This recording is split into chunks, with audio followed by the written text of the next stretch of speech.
spiritual governor of Earth, but also of that planet in the binary system of Capella. As a matter of fact, Chico Xavier told me that Jesus Christ is the head, the governor of 5 planets. One that is already a happy place that surrounds the trinary system of Sirius. The other one, which is nowadays regenerated in Capella, surrounding the binary system of Capella. Of course, Earth, which is up to this date a trials and how do you say it? Trials and expiations planet, yeah. And also a planet that nowadays is very primitive. That Chico Xavier told me that its name is Chiron in another planetary system. And nowadays Jesus Christ himself is forming a 5th planet so that he can guide the life there also. So it is not a coincidence that Jesus Christ received all the exiled spirits from Capella here on Earth, because there is a law of solidarity and fraternity between those 5 planets. And you can see different versions of the same book. And today we're going to speak about those 3 chapters. Chapter 3, Chapter 5, and Chapter 6. All of them are related to the Aryan civilization on Earth. As I told you, those spirits that were expelled from Capella, they gathered here on Earth in 4 different groups, and also in 4 different times. That's why the exile from them, for them, it was not at once. They came in different times. The first ones are the ones that we are going to talk about today, the Aryans. The second ones were the Hindu people. The third ones, the Egyptians, and the last ones, the Hebrews. Those 4 ethnic groups, they gathered here in the same sympathies and sympathies, and also regarding their beliefs, their expressions, their culture, that were reality in Capella and stayed reality here on Earth. As you know, Capella, if we see the northern hemisphere view, you can see right here in the constellation of Cocheiro or Auriga. Okay? It is just some facts about Capella. The light would take 42 years, traveling the speed of light of 300,000 kilometers per second. And if we could go in this velocity, would take us 42 years to reach Capella. And so it's about 9,460,800,000,000 kilometers from here. It represents 63,072 times the distance between Earth and the Sun. So although it's a very distant planet, a very distant star system, it is considered in our neighborhood. 42 light years is nothing in universal measures. So we have those spirits that came to Earth. Some 12,000 years ago, and the last ones 7,000 years ago, between 10,000 BC and 5,000 BC.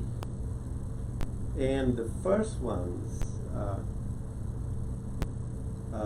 that came to Earth would incarnate in this region here.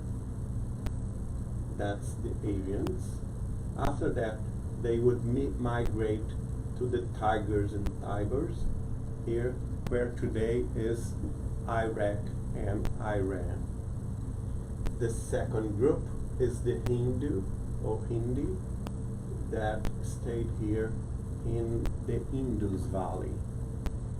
The third group, of course, the Egyptians that formed the Egyptian civilization.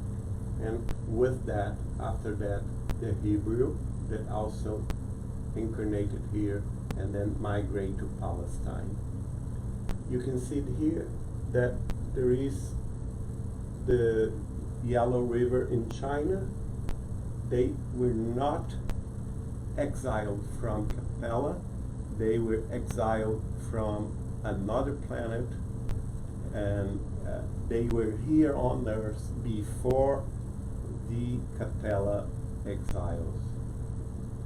All the yellow ethnic group on Earth, Japan, Korea, China, all those groups, they came from a different planet. They were also exiled, but not from Capella, and most probably from the star system of Aldebaran. And the four great civilizations in the Aryans that migrated, they migrated to the Indus Valley also. They migrated to Mesopotamia, to where today is Iraq and Iran and all the Middle East. Also the Egyptians, but also the Aryans, they didn't stay in one place. They traveled all over Europe, Asia, Central Asia, the Indus Valley, also the Ganges Valley in India, and also the Middle East and the North Africa. That's why they are very important. They shape our reality here on Earth, because they were not fixed in one place. They travel all around Earth. So if we see the ages of history on Earth, the arrival of the Capellas exiles were between here the Mesolithic time, the prehistorical time of Mesolithic, and also the the Neolithic time, between 10,000 BC and 5,000 BC. Of course, those are the Aryans, the first ones that came, and Emmanuel wrote through Chico Xavier that before them there were no white skins, white ethnicity here on Earth. There were only the black ethnicity and also the yellow ethnicity. So they came from Capella too? All they came from, not those ones. The Aryans were the first from Capella, and then came the Hindus, from Capella. Yeah, from Capella, the Egyptians, and the Hebrews. And this is the region of Earth where they came first. Central Asia, right? This very center of Asia here. And we can see here, today, this is the right? Iraq, Iran, and it's north of Iran, north of Afghanistan. Here the Aryan origins are here. This is a sea that was named Aral, and from that, and that sea was formed by two big rivers. You see the rivers here? One is here, the other one is here. All the way. The Syrian rivers, both has the name of Syrian, and they form the Aral Sea that nowadays are dried out.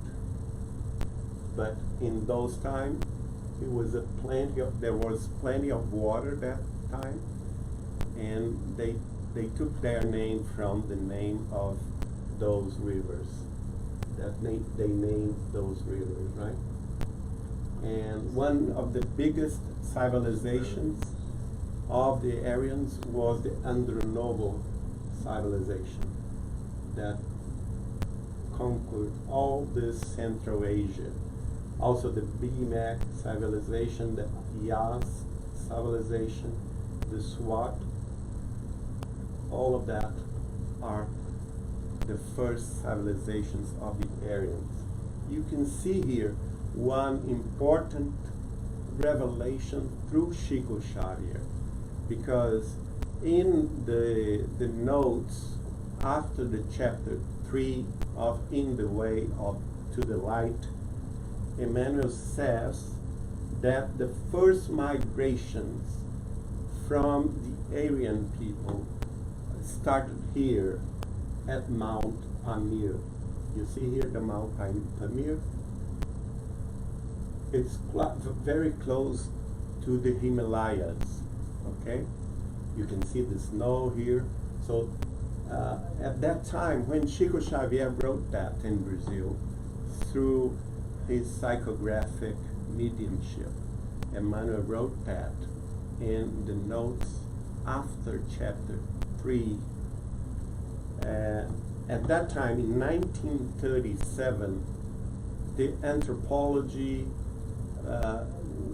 they didn't know about that, about Mount Pamir first settlements. It was not known by history.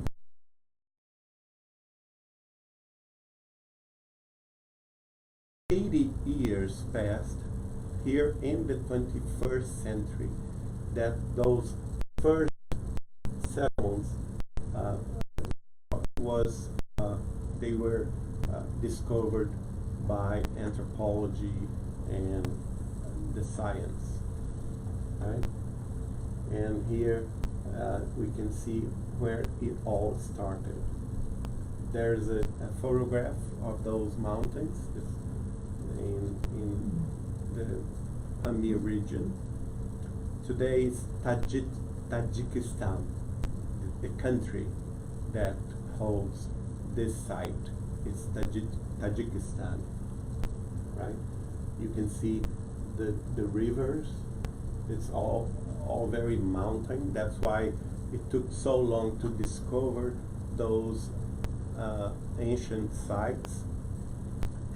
And of course, full of rivers, big rivers. All of them result from the ice of the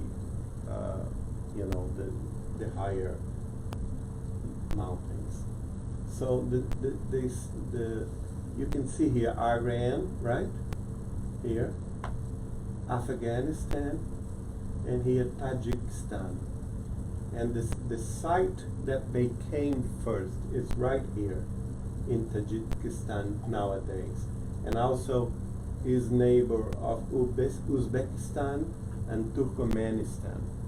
All of those are countries that were separated after the Soviet Union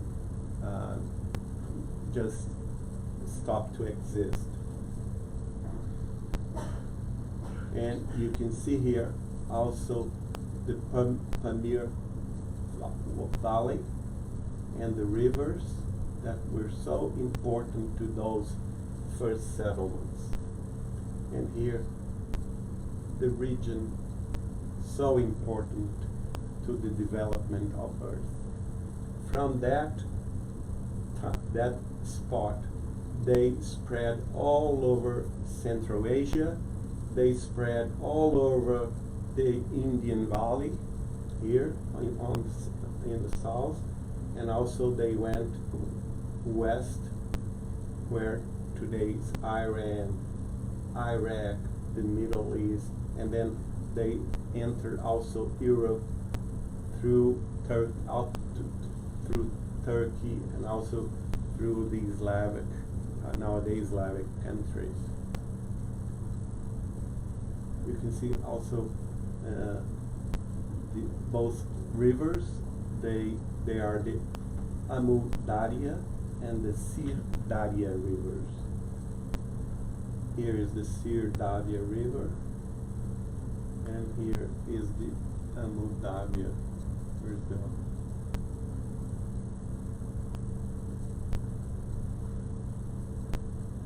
here, Amu Darya river.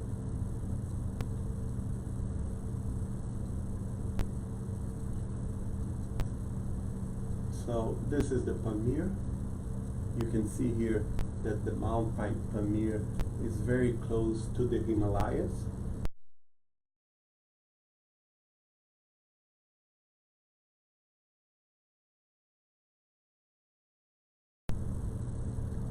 Came south to the Indus River, and up north to the Darya River, to the Central Asia here. And they migrated to everywhere. And Emmanuel tells us one interesting thing. From those 4 different ethnicities that came from Capella, the Aryans have one thing that the other 3 didn't. They had the desire to mix with the Earth's population. They were not, in a sense, proud of their origin, and they did not care that the earthly people were, in a sense, very not developed, and they mixed together with the local populations. This is one positive thing that Emmanuel says about the Aryan civilization. And that's one thing why we all can be related to them, because in a sense we descend from them, because they mixed up with the earthly populations. But they have also one big mistake. They had one big problem. From Capella, they were the only group of people that were not religious. They did not believe in God. They didn't have religious practices. And they were, in a sense, very materialistic, very practical, very materialistic. And they also were very revolted because they lost their paradise, in a sense, what that was Capella. And because of that, when they arrived here on Earth, Emmanuel told us that they would think, okay, we are here in a different planet, let's make this planet our planet. And because of that, we're also very violent and very warriors, and they, as soon as they arrived here, they started the wars. Very aggressive. very aggressive, yes. They did not have prejudice, but they were very aggressive. They were, in their mind, they had to conquer all of Earth, right? And to submit all the human populations. So the first, here's the Pamir here, right? And the first civilizations that started, all of them, the Andronovo, the Sincassia, the Afanasyevo, the Bimak, all of them, those were first civilizations of the Aryans. And you can see here that we now can test the information of Emmanuel, how they migrate all over Central Asia, India, the Middle East, Europe. You can see all those pathways that they conquer in their migrations all over the earth. There is a sketch of Aryan warrior, and there comes a time around 2600 BC that they resolved to conquer also the Indian subcontinent. Of course, they were situated north of the Indian subcontinent, and they decided to go south, and they implemented a very profound transformation in the Hindu society, because the Hindus that also came from Capella, they were here already. Mainly, they were situated here in the Indus Valley. This very, how do you say, fertile, this very fertile region of India nowadays, the Indus Valley, the Indus Valley. And they, in the first, they came here, the civilization of the Indus Valley, and then the civilization, the Vedic civilization, that came about around 1400 BC. And this civilization received the influence of the Aryans. And it's very important in the history of India, and also in the history of all languages, that most of the countries, I would say almost 80% of all the countries nowadays speak languages that derive from those Sanskrit language, the mother language of the Hindu, the Hindi, and the Aryans. So the first migration from Capella for the second group, that was the Hindus. They situated here in the Indus Valley. They have their most important city, the Mohenjo-Daro, which nowadays is the largest archaeological site of the world. This city is known to have at least 80,000 inhabitants. And the second one, largest one, was the Harappa city. And at that time, they were only the Hindi civilization from Capella. Then came this phase is called the Harappan phase of the Indian history. Now, the Aryans came from the north, invading those fertile earth here, right? and they took over. And the first period was the invasion of the Aryans in India, and the second period was the fusion of the Indian society, the Hindu society, with the Aryans. This fusion happened to be around 1400 BC.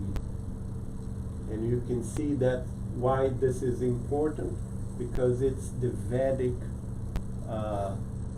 history of India, and also the origin of almost all religion on earth came from the influence of the Hindu that passed away to the Aryans their notions of spirituality, of reincarnation, of mediumship, of heaven in their sense.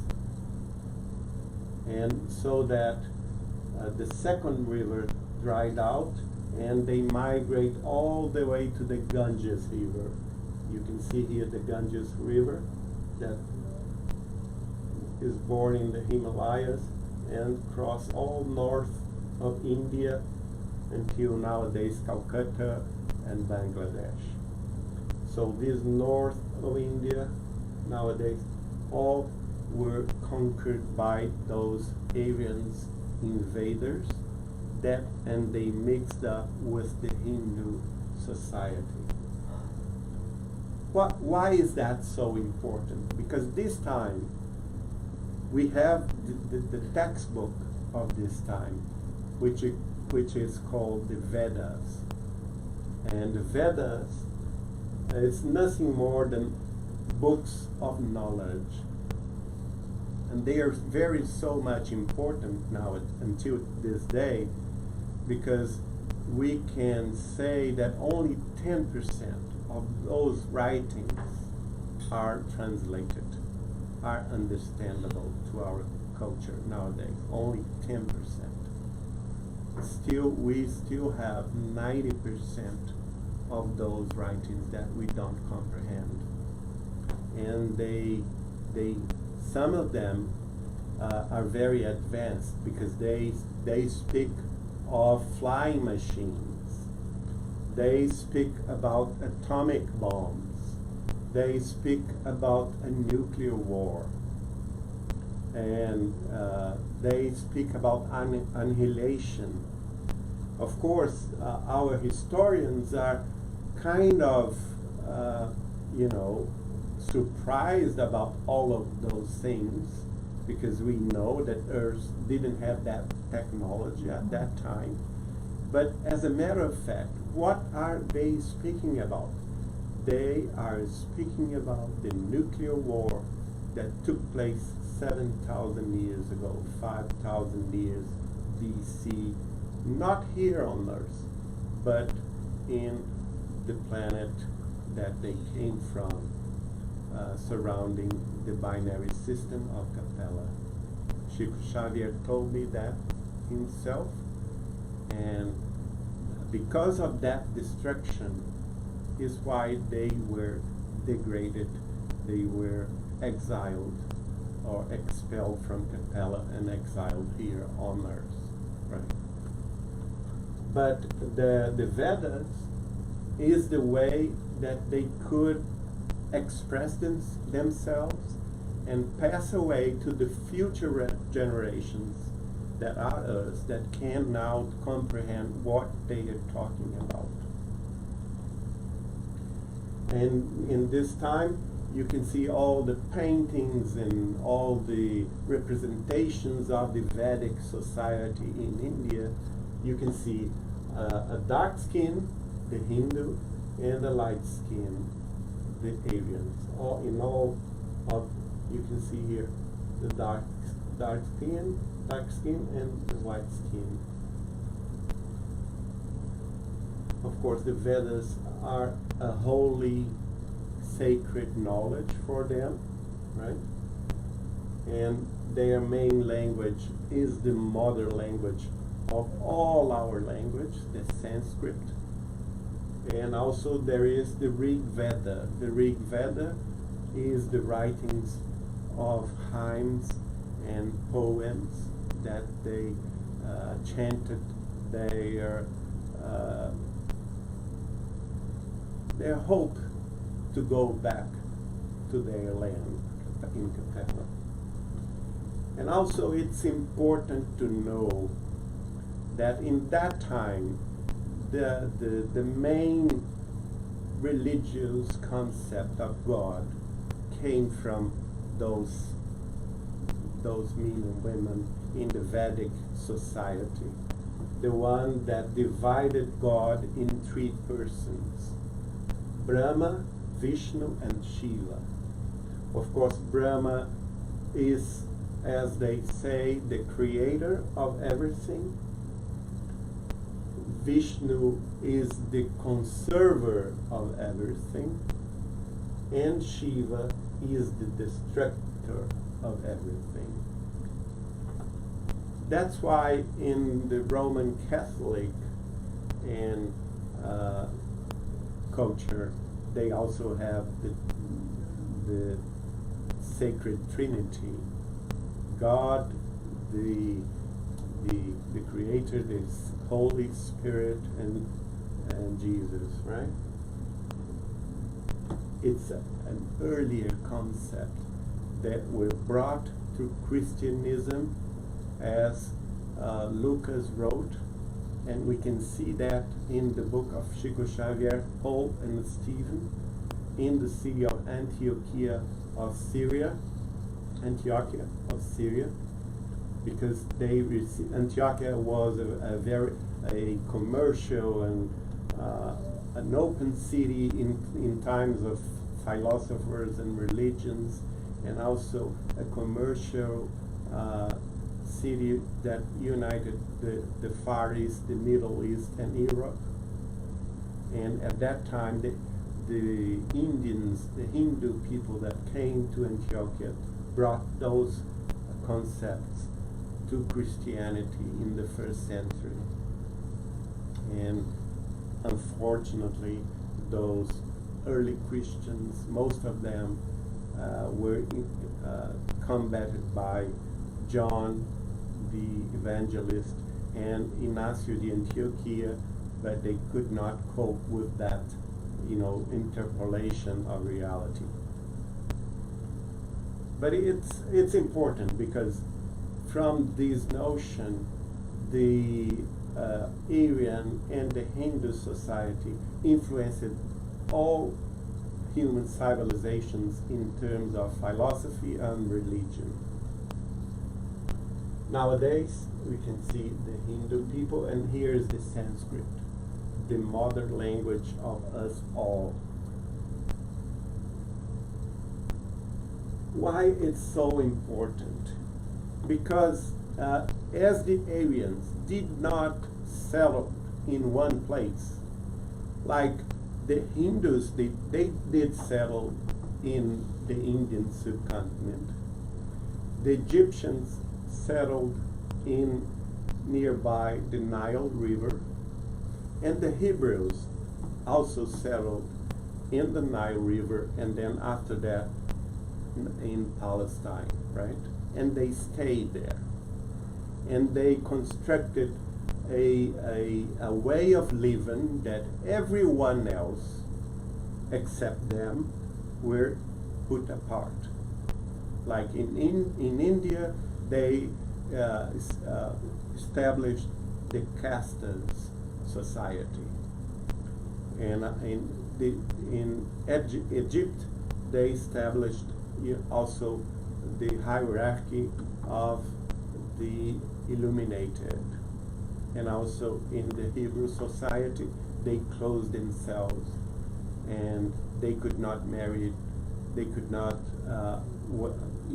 interrelate with other ethnicities, and so that they stayed closed. They stayed in a way, very closed societies. Different from that, the Aryan people didn't care. I'm here. They thought, I'm here on earth, and earth will be my paradise. I don't care anymore about Capella. Earth will be my paradise, so that I want to rule here. And to rule here means that I can and I must mix up with all human societies, all earthly beings, so that I can travel and I can conquer. So because of that, all those, this is 530 BC. You can see here in 530 BC, all this green area, almost all of Europe, the Central Asia, also Turkey here, which is the Lydian society, the Middle East here, especially Iran, the Old Persian, the Medians, and the Parthians, East Iranian, all the Armenians, all of Middle East here, and also the Indics from India, the Scythians from Central Asia, and also here we can see the ancient Greeks here, the Celtics, the Proto-Slavics, the Proto-Baltics, the Proto-Germanics, which also is the origin of the English people, right?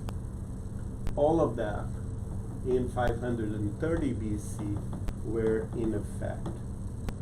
And of course, as they traveled all around those areas, and they mixed up with the original population, the earthly populations, primitive populations of those areas, they invented new languages. Understand? And also important is the Iranic languages. They are also Aryans. Nowadays, all those languages that came from Syria to Pakistan, all of them are consequences of the Aryans mixing with the local populations. You can see every color here is one different language. You see here the Kurds between Turkey and Syria and Iraq. You can see the Iranian here. You can see the Afghanistan here, the Pashtun here, North Pakistan, the Baluchistan here is South Pakistan, the Tajikistan here, all of that. Those are called nowadays the Iranic language, and they were all derived from the Aryan society, the Hindus' Aryan society.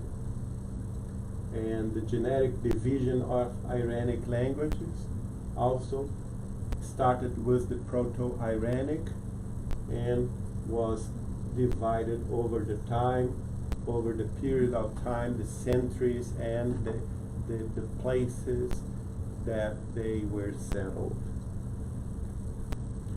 And now we can see the influence of the Hindu, the Aryan Hindu or Indo-European languages, that when they arrived in Europe, they brought to existence all those languages that we speak today.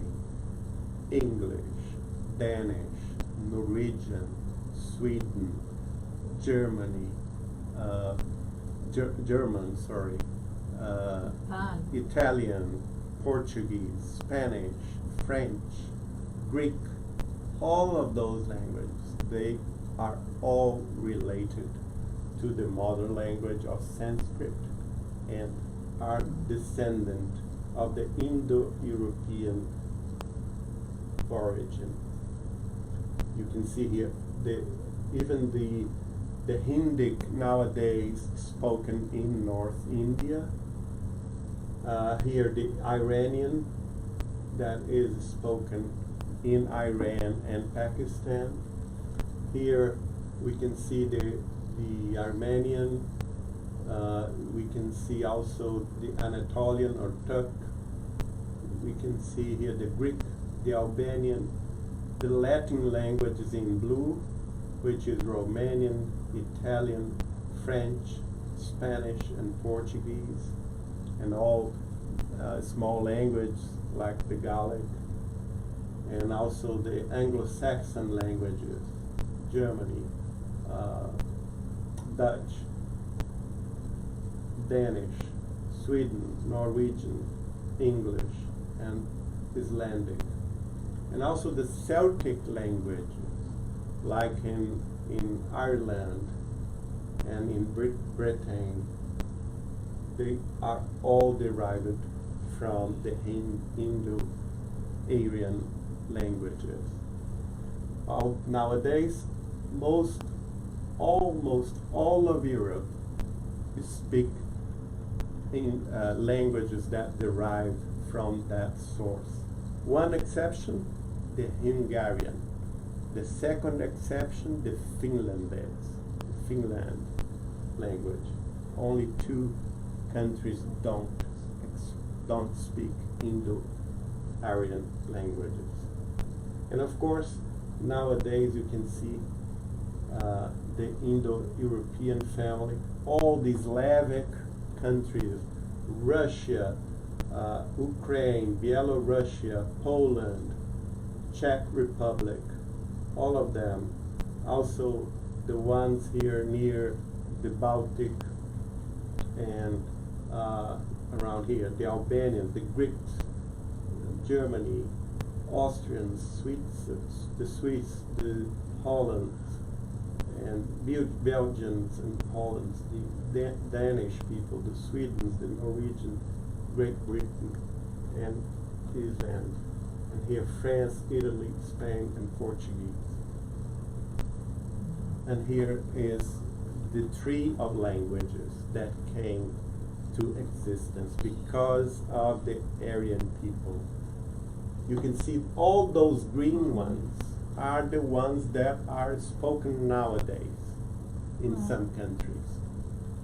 And the red ones are the ones that are dead. They are not spoken nowadays.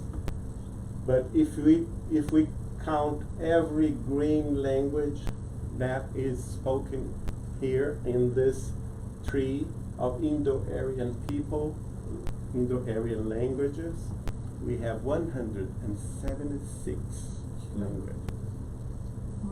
And so that we can understand their very profound influence in our culture, in our way of living, right? We can see here, let's see, the Portuguese is around, here's Portuguese. And before Portuguese, the Galician, that is spoken in Santiago de Compostela and Galicia, north of Spain, and so on. Also English is around here. But this is very interesting, isn't it? Wow. Como passa aqui.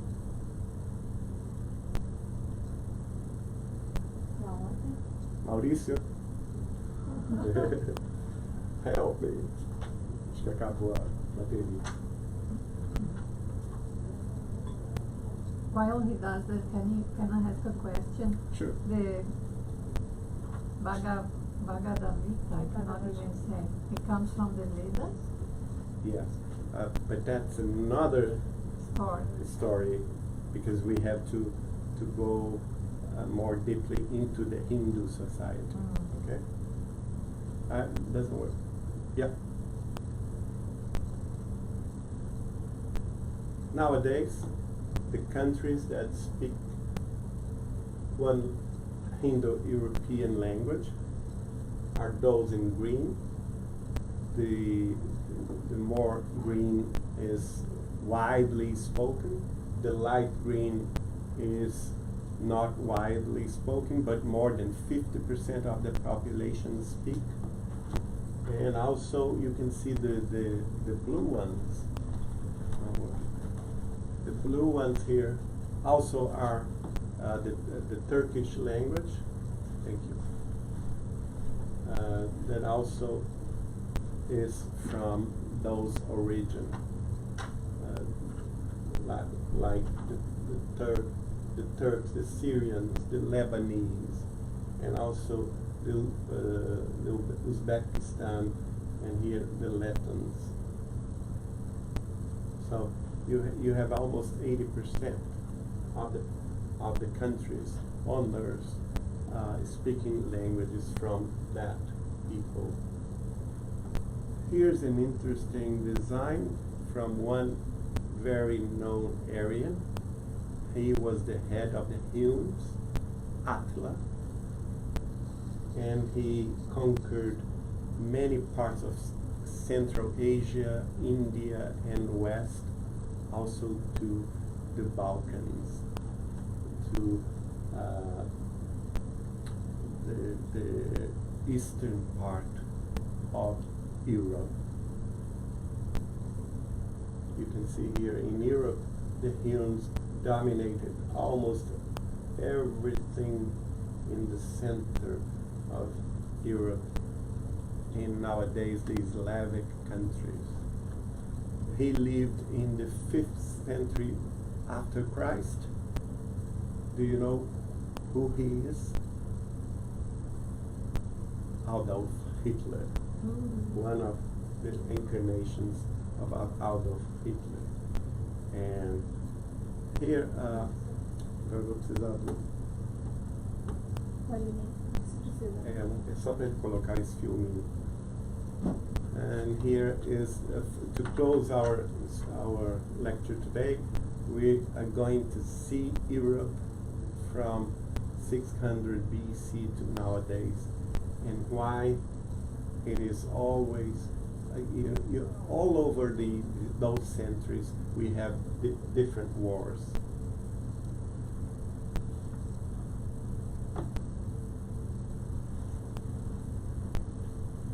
Tecla embaixo. It's very interesting because we can understand the problems with war and, you know, the aggressiveness, the desire to conquer. Deixa eu jogar aí. Não tá? É. Precisa, né?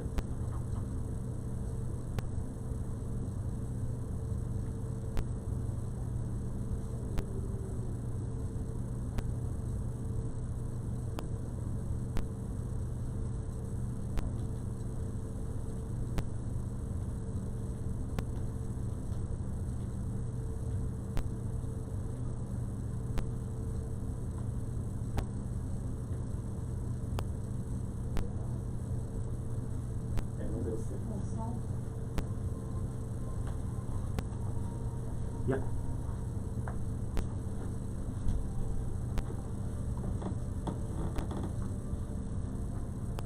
You can see the influence here of the Aryans arriving in Europe and conquering the sites and the countries and everything. And as they enter, they are forming new societies, new nations, new empires, and so on.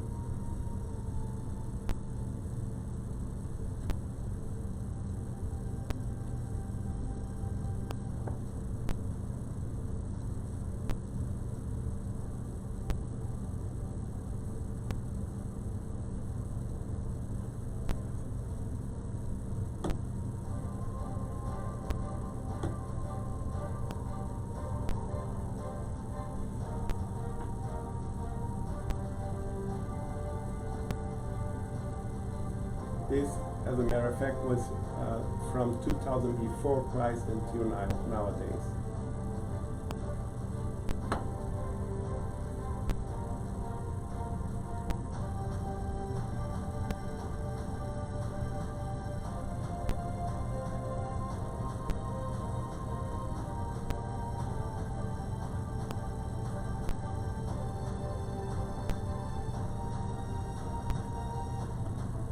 can see the borders are always changing. They're not fixed borders.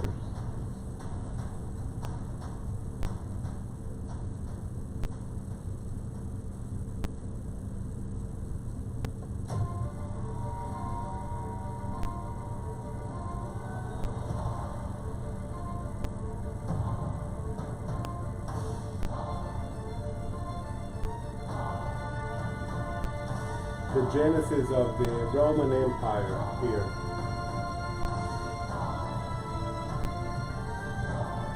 Some centuries before Christ.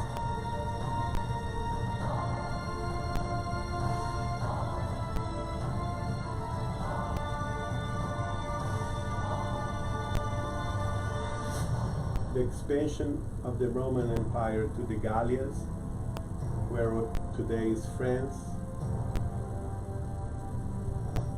all those regions, the Iberia Peninsula, and also Britain, north of Africa.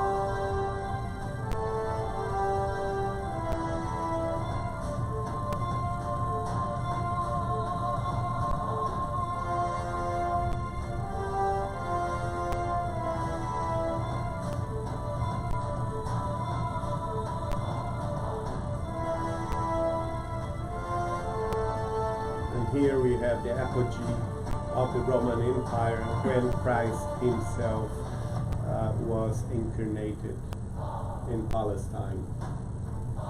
All those, oops, sorry. Still I have it.